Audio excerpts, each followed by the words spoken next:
Welcome to the Obvious Podcast. So we started 79, part one. Yes. Talking a little bit about, what did we talk about? The values Taking of a ABC stand, and taking how a stand, you... part two. How do you codify, implement, process all of the different opinions, the values that and- come together and, and how it all needs to be aligned with, our values and the mission of the organization, because that's been determined by our members, Right. And that's reviewed periodically, which we do. This isn't just a legacy, thing for us. So, Right. In any event, the whole, So, like the meritocracy. So what I wanted to, before we get into that, I wanted to kind of, all right. The first person to send Peter an email and tell us why he keeps ringing this bell gets a $25 Amex or Amazon. we did that last week. We're going to do a mug. Oh, this week it's a mug. Okay. It's the obvious mug. Not with It my won't name. have Sonny's name on it or you'll get- mine. It won't have A yours. nice Yeah. quality, without saying the name brand, tumbler, Tumbler. Yes. insulated tumbler. If you send us to theobvious@abceastflorida.com, your guess about what the bell is all about. So, Right. So what I wanted to say this, right? So look, we're an organization that is, we're a trade association, right? So big part of what we do, networking, not controversial. We do like 80 events a year. We have an amazing events team. don't say non-controversial. I can tell you some stories over 26 years, brother. All right. Sorry to sound like that guy. I'm gonna quit if I don't get that job. Really? Oh, sure. Networking can get very hot. Okay. Well, that's going to be another episode. I thought networking would be non-controversial. I get your point. I also thought, I'm just always trying to stoke some kind of right. We're obviously very big in education. We run the largest apprenticeship program in the state of Florida. That I know is not non-controversial. That is controversial. So let's put that aside for now. But the thing that's sort of top of the line top of the controversy. line controversy, and especially during an election year, which is what this is our political advocacy and our political power, and what happens when we, and this is our episode title, part 2, is when we take a stand. Yep. Right? So we've been talking about that, the power of taking a stand, how it has an impact. We're in year 58 as an organization. In 2 years, we're going to be celebrating our 60th anniversary, and that's a huge deal for any organization to last that long. But not just to survive, but then to grow, have an impact, and take a stand. And so we wanted to give you a little bit of a look, sort of inside baseball, kind of how we codify that, how we deal with conflict, how we, there's all sorts of differing opinions that come up and issues we have to deal with. So that's what kind of we're talking about today. And this is part 2, so listen to 79. So, yep. So last week we talked a little bit about, how you reconcile, I think the different interests, right? The different political interests. Yeah. And so we talked a lot about that. We don't need to necessarily cover that ground again, right? No. We talked about why we have agendas, which, again, we are governance wonks. Yeah. We like talking about that kind of stuff. But I think hold on. I think the best point about the agenda thing was let's focus on the agenda and not on our personal agendas. Right. We talked about conflict of interest. Right. Which And that you should repeat, because that's an important point, that conflict of interest is perceived as primarily being a financial thing. usually where people's mind Goes to. or immediately goes to. But you would basically, define it. Basically, a conflict of interest is having your own personal priorities or agendas or goals, interests, whatever. Right. Above the organizations, and hopefully you've got some good solid ones as an organization. That's an important element to this whole process, that your board and your committees helped establish, Right. those priorities and those goals. I would certainly venture to say here at ABC, we're very thorough about that, I think. So in any event, putting your own personal interests above those of the overall organizations. Now, you might say that's the obvious part, because somebody might argue, well, these aren't really my personal interests. I'm advocating for the organization. Right. So that's where, it might get a little more Sticky. gray and sticky, I think. So, but again, that's, not your typical way people to understand a conflict of interest, but it's actually probably the much more common. You're making decisions, based on relationships you have rather than what's maybe best for the organization, or let me say it a different way, relationships you have rather than looking objectively at the relationship that particular company or person may have with the organization, as opposed to you. Does that make sense? So what do you mean by the relationship that person has with the organization? I got an example I can share. I don't know if I should or not. But, well, I won't say where or who. I won't take any names. I will not tell you the geography. But there was a race that happened in the recent past, local election. The front runner did not want, and we have a very simple process for endorsing political candidates. They fill out a questionnaire, and they come in for an interview. If they're not incumbents, we talked a little about this. Incumbents have a track record. We don't necessarily have to do the questionnaire. Right. This was an open seat, not an incumbent. Right. But the front runner, who comes from a very well-known political family, Dynasty, refused to come in, refused to talk to us, refused to, he was, or the person was just like, you know who I am. I'm not going to fill out the questionnaire and come in. A couple of other people did. And we were told through different channels, hey, just if you're not going to endorse the front runner, just stay out of this race, right? Yep. Multiple times we were told this. And we made it clear this is our process. People who show up and who compete for our vote. By the way, that's our role, right. Making sure we're clear about the process. Right. It was our members that actually made the decision.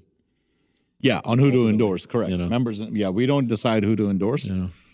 Peter and I don't have a vote in that decision. That is made by members.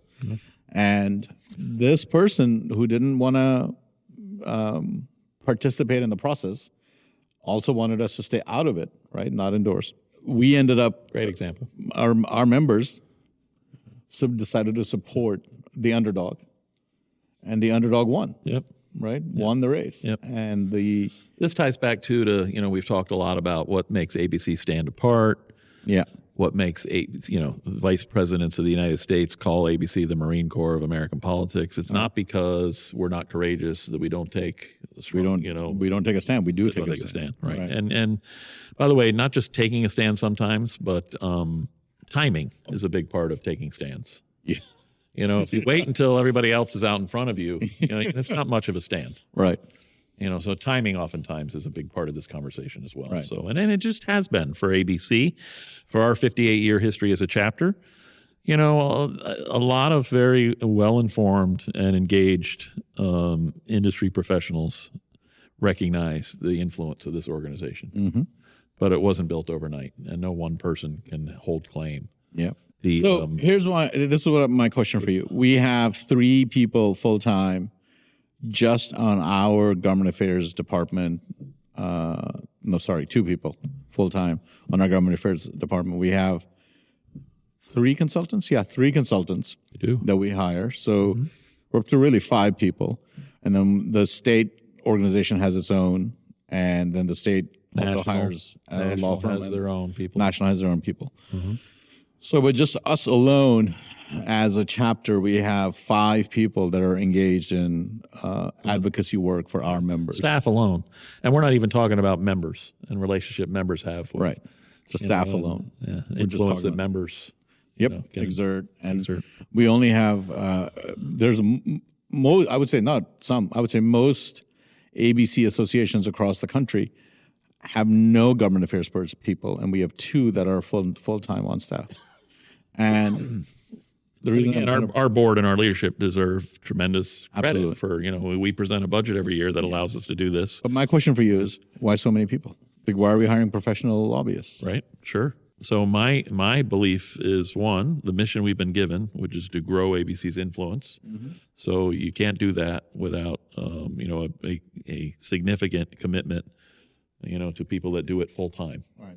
So that's part of it. And why I think the board regularly, as long as we're God willing, able to financially support it, why we're been able to grow that government affairs team, if you will, whether it's staff members or contract lobbyists. So that's the reason. But the other reason is to bring in some level of expertise, right?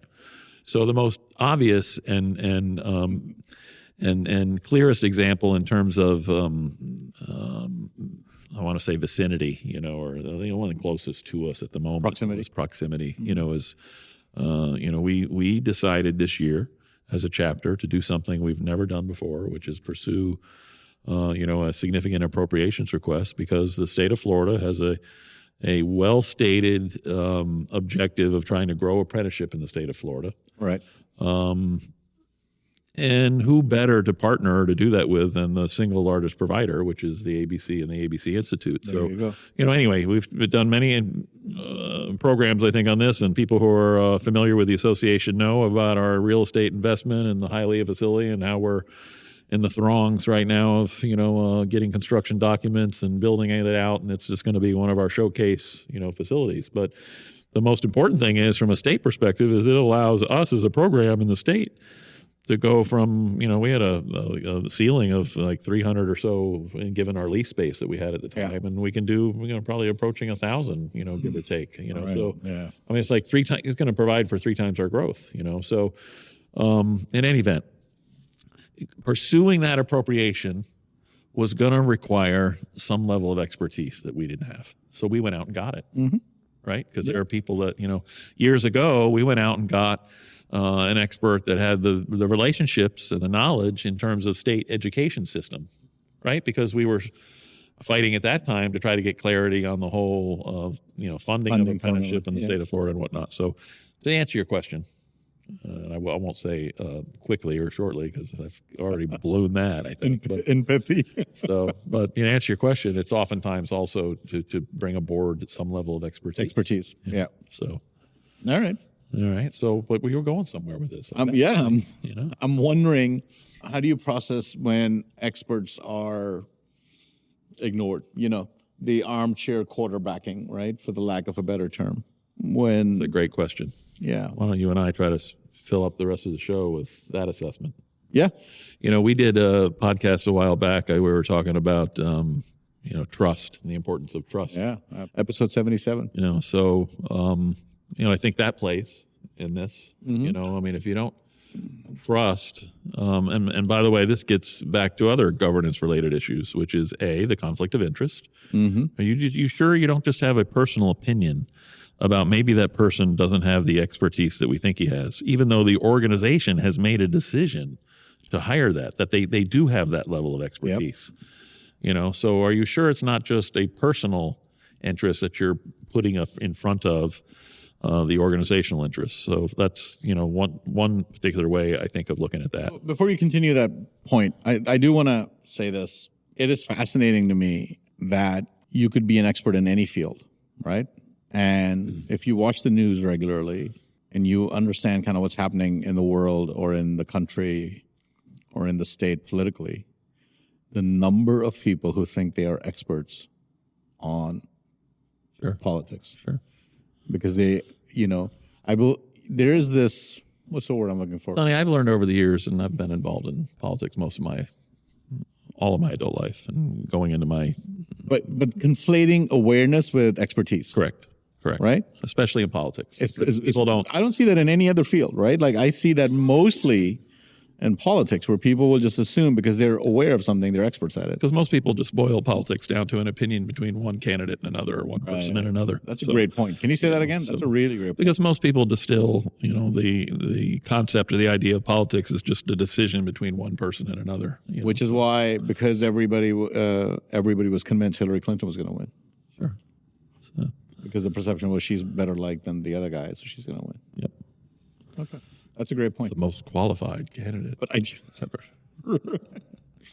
I do find that interesting because like nobody does that with roofing. I walked a roof, I see some water standing there. That means I know a ton about roofing. Like you never will make that mistake, but you do that with politics. Yeah. And I do find that interesting. Anyway, I think we were talking about the purpose of, so experts, going back to the whole idea. So, we're in part 2 of a 2-part because we had a lot to say. We wanted to continue. But I do want to make this point because you say this all the time. You'll say, I've heard you say this multiple times. It's political science. Right. It's the reason they call it political science. There's a reason why they call it science. And I think so many people forget that. To your point, they conflate. Yeah, not the values part, not the fact that your personal values might be one thing, but the question is, are they aligning with the organization's values? So that's important, getting to that conflict of interest. So, but yes, I mean, the science part of it is, how you use that system to grow your influence, right? So I want to talk about this real quick. This is about your point about political science, and we're running out of time. There's a firm out of Gainesville that you and I have talked to multiple times. I don't know if you want to say their name or not. That is an expert at the science part of politics, right? They look at every race in the state.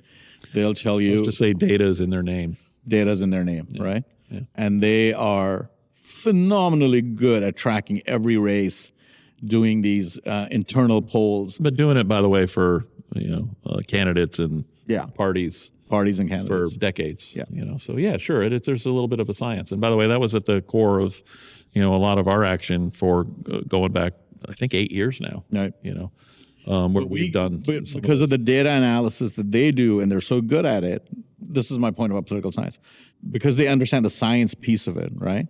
We as an ABC, we are able to go in and play in races where the right candidate needs help, right? Where they're on the bubble or there's an issue. Right. With the emphasis being on the right candidate. The right candidate. Because we would never do this if it wasn't for somebody who aligned with our values and the organization's values. Yeah. So to go in and to help that candidate actually get over the hump and actually win a race. Sure. Right? The example you use all the time is the very first time the governor ran. Mm-hmm.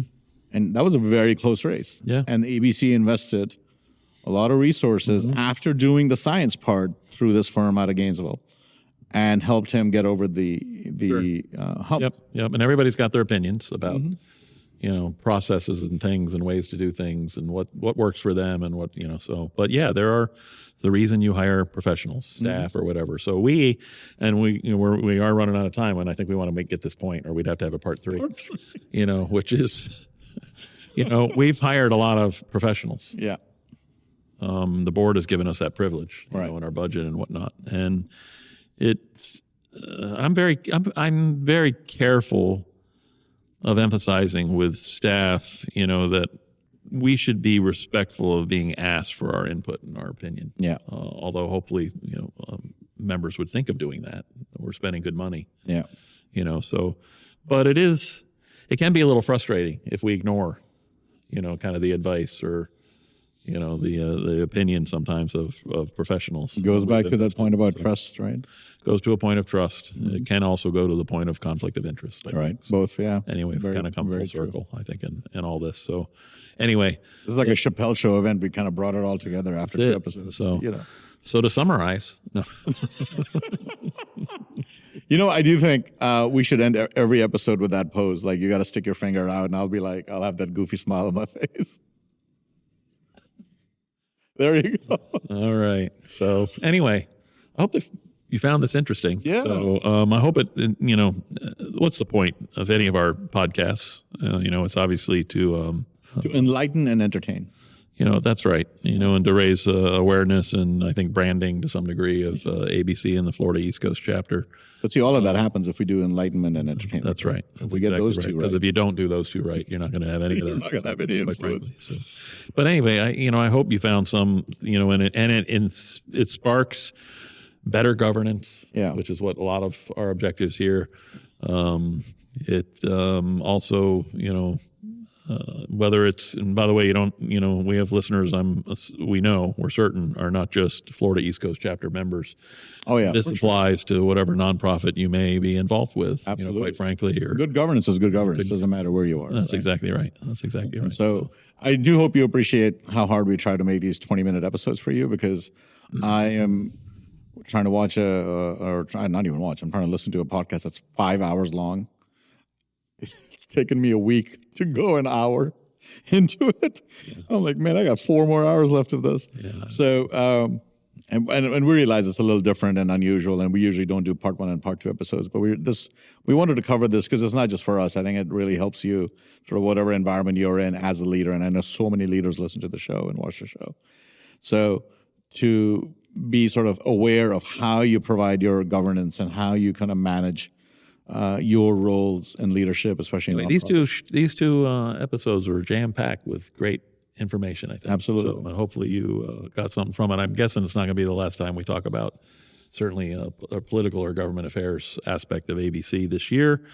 But we talked for everywhere from agenda to conflicts of interest to, the professionals and professional opinions data, and staff science. opinions and data and science. So, And the bell. Don't forget the bell. that's right. So, all right, remember, the first one that emails us this week about the bell gets a mug. Gets that mug. All right. Thank you for listening and honoring us with your time. We look forward to sharing another episode with you on Friday. And don't forget, for comments, send us that email at theobvious@abceastflorida.com. Till next time, take care.